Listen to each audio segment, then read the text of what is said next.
I want to tell you about a patient, let's call her Claire. She's 38 years old. She's constantly exhausted, even after a full night's sleep.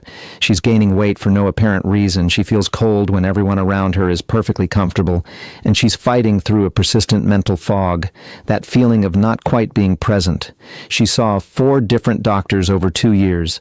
Every time the blood work came back normal, and every time she was told the same thing: you're stressed, you're working too hard, it might be anxiety, just try to get some rest.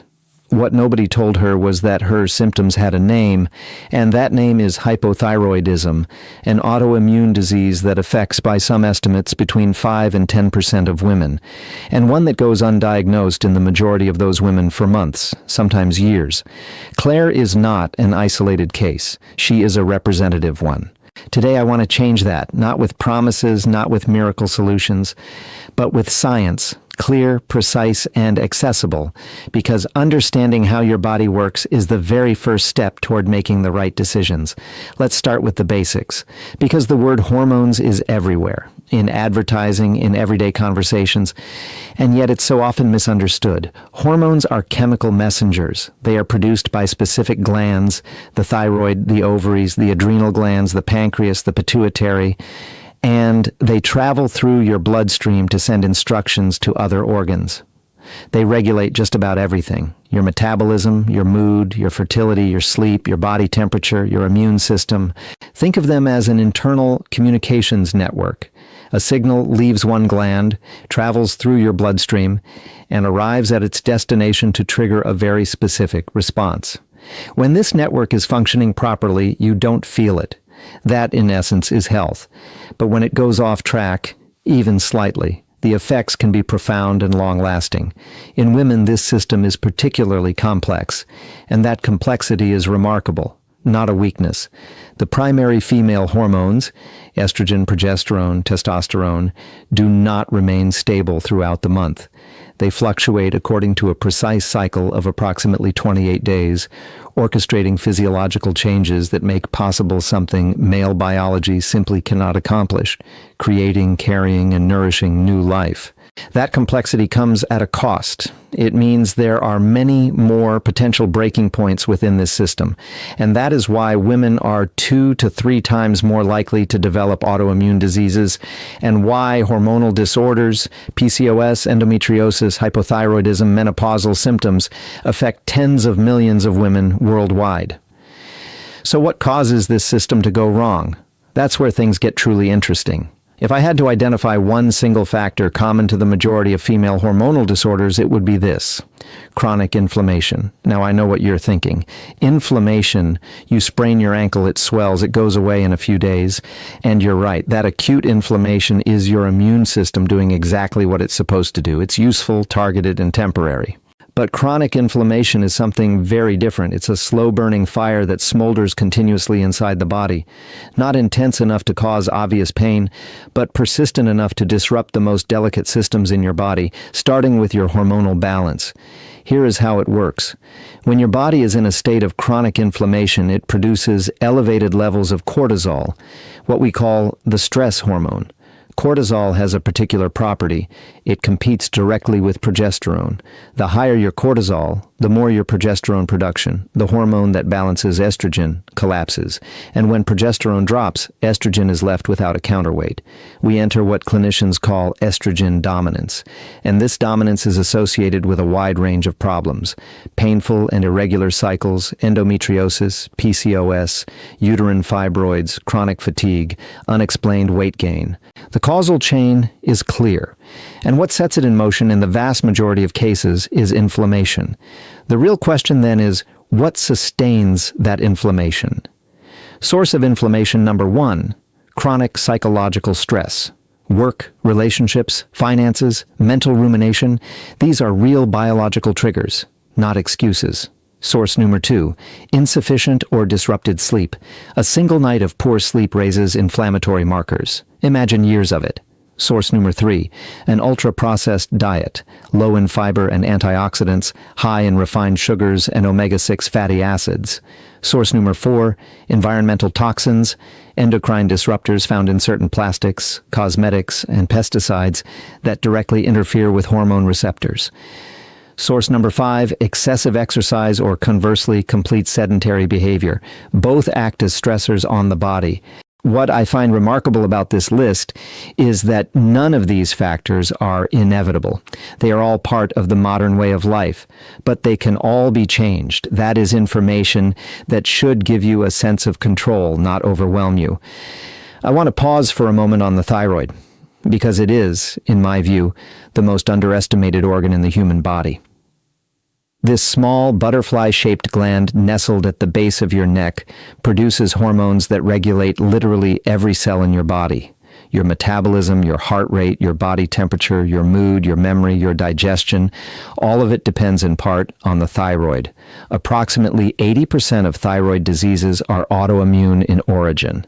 What that means in practice, your own immune system turns on your own thyroid gland. Hashimoto's disease is the most common form, and women are 5 to 8 times more likely to develop it than men. Why this inequality? It's a question researchers continue to explore. Part of the answer lies in biology. Estrogen influences immune activity, and the female immune system is naturally more reactive, which is an advantage when fighting infection, but can work against itself under certain conditions. Another part of the answer is harder to hear. Women perceive and internalize stress differently, not because they are more fragile, that would be a deeply incorrect reading, but because their neurology processes social and emotional threats with greater intensity. It is an evolutionary advantage, but in our modern world, with its constant stimulation, it can become a biological burden. And chronic stress, remember, is an inflammation trigger. And inflammation is a trigger for thyroid dysfunction. The loop closes. What many people don't realize is that the thyroid does not work alone. It is part of a complex axis involving the hypothalamus and the pituitary gland, 2 structures in the brain. When your brain perceives a threat, real or imagined, it sends an emergency signal. The thyroid receives that order and slows down. It's a short-term survival response. But if the alarm stays on permanently, the thyroid stays suppressed permanently, and you stay exhausted. What makes the picture even more complicated is that standard blood panels don't always tell the whole story. We typically measure TSH, the hormone that stimulates the thyroid, but we often forget to measure free T3, free T4, reverse T3, and anti-thyroid antibodies. Each of these markers provides different information. Without them, you can have a normal TSH on paper, while your thyroid is functioning very poorly in reality. Normal does not mean optimal. That is one of the most important distinctions you can understand about your health. Let's talk about menopause. And let me start with a reframe I find fundamental. Menopause is not a disease. It is a natural biological transition. It deserves to be understood, not feared. Around ages 45 to 55, the ovaries gradually reduce their production of estrogen and progesterone. Periods stop, fertility ends, and a range of symptoms may appear. Hot flashes, sleep disturbances, mood swings, vaginal dryness, difficulty concentrating. These symptoms are real. They are not in your head. They have a precise biological explanation. When estrogen and progesterone drop simultaneously, the body loses 2 of its natural thermal regulators. In traditional Chinese medicine, on which observed this phenomenon for centuries before modern biology could explain it, this is described as a loss of the yin principle, the principle of coolness and moisture. Hot flashes, dryness, insomnia, all of it makes sense within that framework. And today, modern physiology confirms those observations. The question that has been debated for decades is, should these symptoms be treated with hormone replacement therapy, HRT? I'll give you an honest answer. It depends. And that's not a dodge. That is the scientific truth. For some women, HRT is a medically justified and effective option for reducing severe symptoms. More recent research has significantly walked back the excessive fears around breast cancer that surfaced in the early 2000s. For other women, particularly those with moderate symptoms or specific family histories, other approaches may be preferable. What I want to emphasize is that this decision should be individual, informed, and made in collaboration with a physician who takes the time to understand your complete history, not a blanket decision applied uniformly to all women. What is certain, however, is that the way a woman navigates menopause, with or without hormone therapy, depends largely on the state of general health she has built in the years leading up to it. A woman who enters menopause with a balanced immune system, healthy progesterone levels, and a low inflammatory load will have a very different experience from one who arrives exhausted, chronically stressed, carrying a decade of accumulated hormonal imbalance. That is why everything I have discussed so far, inflammation, stress, the thyroid, lifestyle habits, is not separate from menopause. It is exactly the same story, unfolding over a longer time horizon. Polycystic Ovary Syndrome, PCOS, affects between 8 and 13% of women of reproductive age, according to the World Health Organization. It is one of the most common causes of infertility, and yet it takes an average of 2 to 3 years before a diagnosis is reached. Endometriosis affects roughly 10% of women worldwide, approximately 190 million people. This disease, in which tissue similar to the uterine lining grows outside the uterus, can cause debilitating chronic pain. And the average time to diagnosis, 7 to 10 years. 10 years, these figures are not incidental. They reflect a systemic problem. Women's pain has long been minimized, normalized, or attributed to anxiety. Medical research has historically underrepresented women in clinical studies. The result, millions of women suffering without answers. On the biological level, PCOS is closely linked to insulin resistance. When cells respond less efficiently to insulin, the pancreas produces more of it. And those elevated insulin levels stimulate the ovaries to produce more androgens, predominantly male hormones, instead of progesterone. The ovulatory cycle is disrupted. Immature follicles accumulate in the ovaries without reaching full maturity. What this tells us is that PCOS is not a disease of the ovary. It is, in large part, a metabolic and inflammatory disease that expresses itself in the ovary. And that distinction changes everything. It opens the door to interventions that go well beyond the birth control pill, which is still far too often the only solution offered. With endometriosis, the picture differs in its details but shares the same underlying roots: chronic inflammation, immune dysregulation, estrogen dominance. It is not a disease that can be easily cured, but it is a disease whose progression and symptoms can be significantly reduced with the right strategies. So let's get practical. Let's talk about what science actually suggests you can do. And I say suggests deliberately, because I'm not going to hand you a universal protocol. Your body is unique, but there are general principles backed by solid evidence, and they're worth knowing. 1. Eat with the sun. Insulin sensitivity naturally declines as the day progresses. Consuming the bulk of your calories before 3 or 4 p.m. helps your metabolism regulate blood sugar more effectively, and therefore insulin, and therefore hormonal balance. 2. Protein first. The majority of women consume far too little protein. Yet protein is the precursor to neurotransmitters. It stabilizes blood sugar, and it supports hormone synthesis. Aim for a minimum of 1.2 to 1.6 grams per kilogram of body weight per day. 3. Fiber for estrogen, dietary fiber, legumes, vegetables, seeds helps the digestive tract eliminate excess estrogen rather than recirculating it. 25 to 30 grams per day is a reasonable and well-documented target. 4. Omega-3s against inflammation.